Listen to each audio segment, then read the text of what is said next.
ایمان والو، یہود اور نصارہ کو دوست نہ بناؤ، یہ ایک دوسرے کے دوست ہیں، اور جو شخص تم میں سے ان کو دوست بنائے گا وہ بھی انہی میں شمار ہوگا۔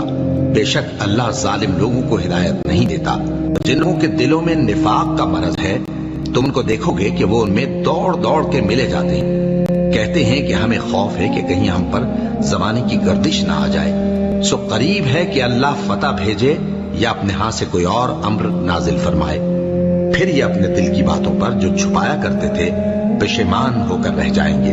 اور اس وقت مسلمان تعجب سے کہیں گے کہ کیا یہ وہی ہیں جو اللہ کی سخت سخت قسمیں کھایا کرتے تھے کہ ہم تمہارے ساتھ ہیں؟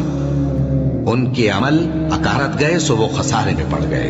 اے ایمان والو، اگر کوئی تم میں سے اپنے دین سے پھر جائے گا تو اللہ ایسے لوگ پیدا کر دے گا جن کو وہ دوست رکھے اور اسے وہ دوست رکھے، اور جو مومنوں پر نرمی کرنے والے اور کافروں پر سختی کرنے والے ہوں، اللہ کی راہ میں جہاد کریں اور کسی ملامت کرنے والے کی ملامت سے نہ ڈریں۔